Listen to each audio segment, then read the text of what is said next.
Well, I've been part of the Truth and Reconciliation event here in Edmonton, and today, as the United Church of Canada, which I'm a part of, I made a statement to the Commissioners' Sharing Panel that apologized to First Nations people in general for the imposition of culture and ways that were not the ways of the First people here. And the apology really speaks to how the arrivals, the newcomers to this land, didn't value and recognize the gifts and the spirituality of the people here. It's difficult to know where to begin my remarks this morning. The existence of residential schools will forever be among the great wrongs of Canadian history.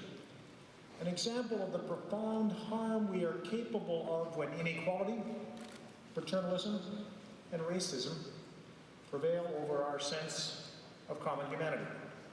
Well, so much of it is story for me. I knew that my grandparents attended the industrial school in Regina, Saskatchewan. And I heard stories as I was growing, how they came together, perhaps even arranged marriage.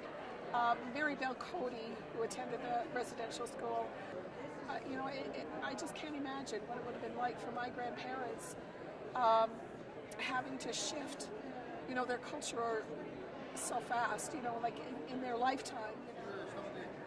I get the sense that my grandmother was challenged maybe by the, I don't know, the missionaries at the time, and that perhaps my grandmother, could stand up for herself too sometimes, but she's the one who realized that I wasn't a Margaret, I was a Maggie, so I am always thankful to my grandmother Mary Bell, who said I'm Maggie, and so I don't have too many memories of her. But certainly a lot of memories of my grandfather, Fred Deiter.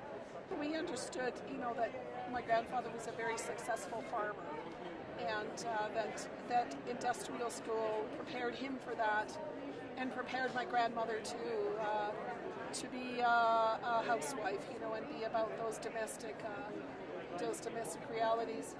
I want to ask the children and the grandchildren of survivors, all of those who are related to survivors, to stand up as well.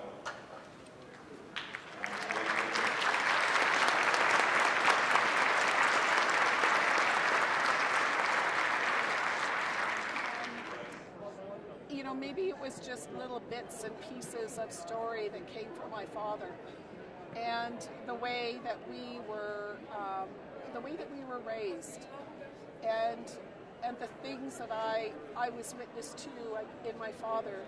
My father had a healing journey.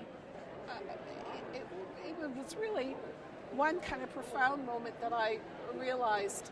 It was, I would have been in my early 20s and at home with my parents for a visit or something, and we were having coffee, and my father told me that he dreamt about the schoolmaster that night, and he said, it was really an interesting dream. He said, and it was really quite animated, and he said it was like I'd forgiven him. We were sitting in the Belcaris restaurant having a coffee, talking about the weather. He said, so it feels like, have I forgiven him? He said, I woke up and I felt light. He said, I felt so light.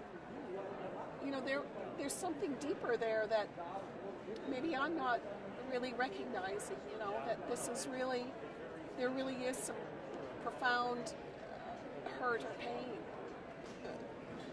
It's going back to my father's dream, something within his heart opened up, and, whether it was in a dream or some expression, that he felt forgiveness, and it freed him up.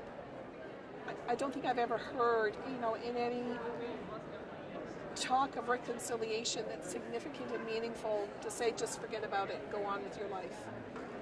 That is not. We want to speak the truth, hold the truth, as painful as that is, hold it collectively together, encourage one another. That's really what it's all about.